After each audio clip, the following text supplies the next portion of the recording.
So I guess now's as good a time as any to give my take on Michael. Magic.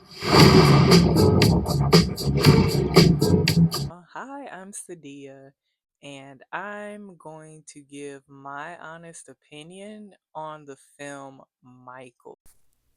The film follows the star from his early age, dancing and performing in his living room as a little boy, all the way up to his bad era in the late 80s. And while the superstar that a lot of older millennials know and love needs little explanation, this film does a really great job of carrying a high emotional arc and expressing the tension that always existed but was rarely, if ever, seen between Michael and his father throughout his life and the early part of his career. Now, before I went to see Michael, I did listen to a couple of YouTube reviews on it, and I have to say that I really didn't have any expectation when I started watching the movie because I'm a 90s baby. I grew up with Michael Jackson. A lot of the things that they put into the film were not new to me, and that there was a theory posed that Michael Jackson may have actually been undiagnosed autistic or operating with a very high level of autism. And I'm so sorry to be laughing, but like I literally am waiting on my autism diagnosis results as we speak. As somebody who has taken a test for autism and high level Asperger, to be, to be thought of in the same sense as Michael Jackson in terms of mental health disparity was a mind F. And watching the film while having that in mind, maybe he's autistic, maybe he's not. I gotta say that the movie points to all signs being that he is autistic.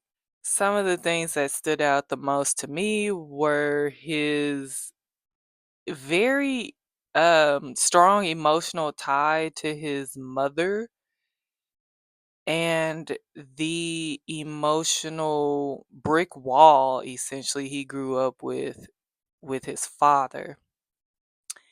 Having narcissistic parents develops autistic traits in kids, and that goes unspoken. And I'm so happy that the mental health stigma is now finally coming down in American culture because what if Michael was really that talented because he had a disability?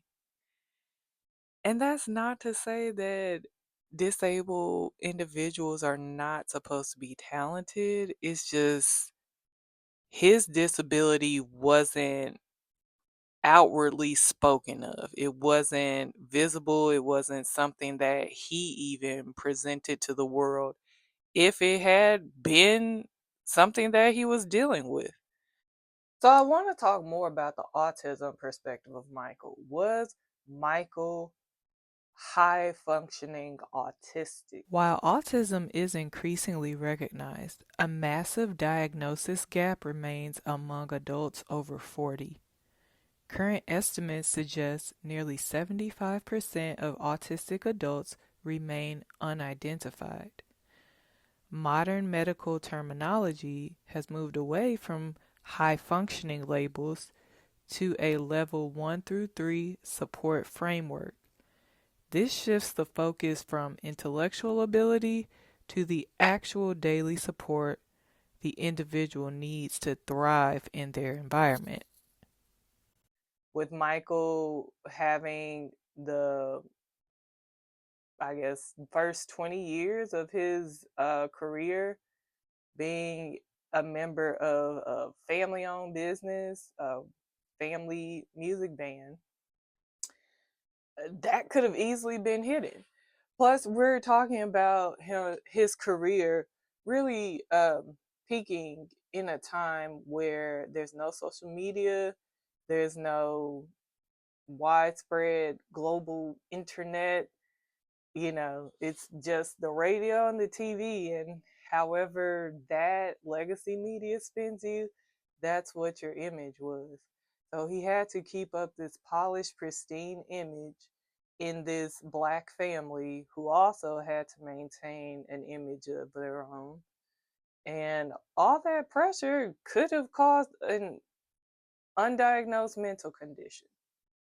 We'll never know. Also wanted to go over the tension that exists between um black fathers, especially black fathers from the South. So like the dynamic between Joseph and Michael in this movie really is, it's like if you live it, you get it. But if you're on the outside, you didn't have a black dad growing up, whatever, it's going to seem so weird to you. Like, the part where they have a family meeting and Michael tells Joseph, "Hey, I really need to think about this before I go on tour." And then Joseph tells him, "Oh no, sir. I told you what to think." On Michael's album. So we're gonna do a bunch of songs. Joseph, I, I need to think. No, sir. I told you what to think. If that's not just the epitome of a narcissistic dad, what else could it be? And on top of that, I'm not saying all black dads are like Joseph, but the stereotypical ones, he hit every single point. The corporal punishment on children, I grew up getting whoopings. All my friends grew up getting whoopings. We're in the black community. Slavery is still running its course with the behaviors, the mental conditions that we see today in the 21st century. And Joseph and Michael were subject to that. Joseph was a Southern black dad from Arkansas, I think Pine Bluff. He grew up whipping his kids into the perfect little performers that he himself wanted to be. He was known as a musician. He and Catherine liked to sing in the church. They were Jehovah's Witnesses. It ran in his veins. The sad part is that the sensitivity Michael had as a child from the age of 5 was beaten out of him. And a lot of black Americans who are also artsy by nature, but live in families that don't understand that, some of us have that beaten out of us at a young age. I feel I had art beaten into me because I was really academic. I loved books, total bookworm. Um, I learned how to type at an early age. At the age of 5, I was typing on my PC. Um, and I went to a school that encouraged a lot of book learning, a lot of technology, just really preparing yourself for the future. And I see that also in the dynamic of Joseph and Michael. It's just that the sort of dad that he was, they see their children's future through a very narrow lens, and it has to match the idea of future that they have in their own mind. Oh, his deep love of animals. I'm a dog mom. I'm child free also. that similarity to Michael Jackson was mind blowing to me a little bit because I mean, obviously, we grew up knowing that he had his chimp, a snake, giraffe, stuff like that. Um, from the '90s, we saw his documentary where he had a whole petting zoo in his backyard, and that just didn't seem weird to me. Like I always, from a kid, I knew that Michael Jackson was an eccentric performer. That he his childhood being ripped away from him made him be childlike as an adult. And I admired that. I don't know. I wanted to grow up and be an adult like that just because I saw him doing it. So yeah, that resonated with me. The love of animals is it's an autistic trait, but it's also a shared love of life and nature, just being one with nature, which every good artist knows we are indeed that. I'm glad that the focus stayed on the protagonist of Michael. Just like from what we know about Michael the man and his relationship to female superstars such as Brooke Shields, Elizabeth Taylor, Diana Ross. None of that was talked about in the film, and I'm really glad. I'm really glad about it because going back through the deep dives, listening to his music, he understood what a heterosexual love was. He understood that even though his public life didn't explicitly convey that. You know, we saw him going on dates. We saw him going to the Grammys with Brooke Shields. We saw him later in life out with Elizabeth Taylor a lot. He said that was his soulmate. But then when we're listening to his music, and I'm jumping around here, but from the Off the Wall, was it Off the Wall or was it Thriller that Lady in My Life came out? That was uh, very heavily rumored to be about Diana Ross, his relationship to her. We know that she picked him to play the Scarecrow in The Wiz, and that relationship dynamic is kind of on display there, even though they're trying to hide it in their performance. If you have an eye to see, you see the sort of what is it? It's not tension, but it's like just a spark. You could see that there's romantic interest between them. Like I think I admire that. He was a ladies' man, and yet he wasn't controlled by his love of women with his public persona. He wasn't outwardly a lover boy because he kept his dating private, which I think is really cool. We saw him in his maximal era. We could say that the entire Jackson brand is maximal. If you hear the word maximal for the first time and you need an image, just think of the Jackson family. Michael defined maximal costumes, maximal sound, his introduction of electric guitar to pop and rhythm and blues. I mean, it's a unique fusion, and it's obviously a marker of someone who appreciates all levels of art, many genres, and has a deep understanding of that flow and connection within that art. The fact that he was vegetarian, I was vegan for 7 years. Knowing that mentality that like and more than likely his family was not vegetarian when he was a child, so making that switch from a meat diet to a meat free diet, they I mean it wasn't fully explored in the film of like why he did it, but we can see the benefit that he had from living this way. And I myself have experienced the benefit of a plants only diet and the clarity that it gave me, the clarity it gave my art and life and relationships. Like, yeah, a lot of that is dictated. And somehow autism played a part, even in his diet. Then we also have the relationship to his mother, Catherine, who in the movie almost was a surrogate girlfriend.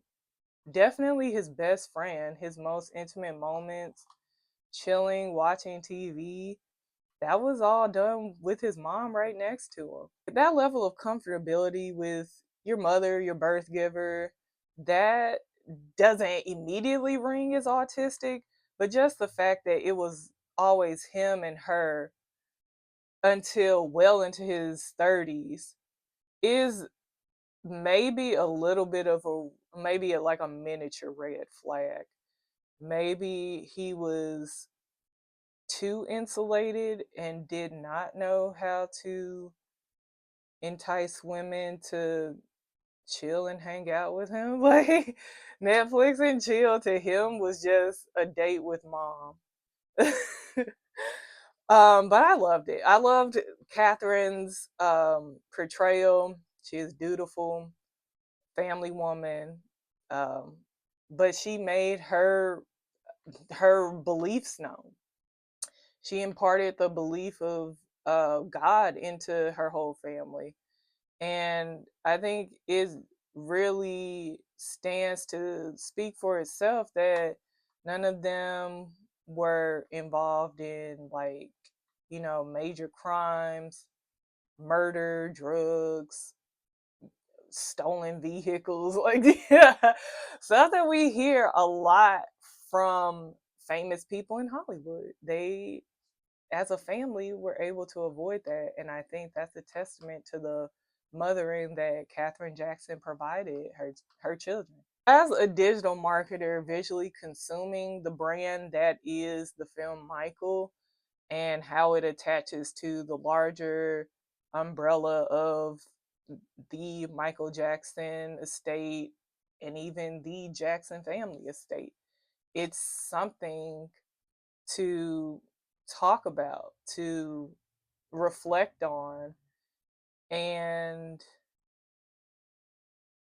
kind of mirror in some ways. Their branding, the Pepsi commercial, even though it was a disaster at the end, the fact that you can get up on a commercial with your brothers and sell $1 billion product, that's a testament to your own marketability. Like I said, like from my own childhood watching their brand grow to now being an adult and seeing how it's blossomed. It's now gone into the second generation, or is it the third generation of Jack? Now with Michael's nephew Jafar portraying him. That's a testament. That is some real American legacy. And I'm glad I got to witness firsthand. I am. The humanizing that the film does should not be understated. I thoroughly enjoyed it. I'm a lifelong Michael Jackson fan. And kudos to the entire Jackson family that's benefiting from this token of his life and legacy. I think it's a testament to what the power of a family owned corporation can be and can do. And yeah, of course, this man was like 50 years into making music for the American music industry, like for the global music industry. The movie was not going to hit every pertinent detail. Did it whitewash over his child abuse and the allegations that he abused children? Absolutely, it whitewashed over it. It did. And from witnessing his court trials firsthand, watching that on TV every day, um, I'm glad that the film did that. I'm glad. Like, I'm one of those fans that are happy to see the good in Michael Jackson because he provided a lot of joy to me and countless others. Um, yeah, that's all I got. Ain't got no more. Kudos to Antoine Fuqua, to Graham King, Jafar, Coleman, the young man that played baby Michael Jackson. Oh my gosh, superb. Superb choice of actors. The cast was amazing. Even though not all the Jackson siblings wanted their image in the film, we got the vibe that this big family from a small town in America moving out to the bright lights of Hollywood can make it, and therefore someone else like that can too. That's the message that I got from Michael, and I very much am grateful to have been able to see that in my life.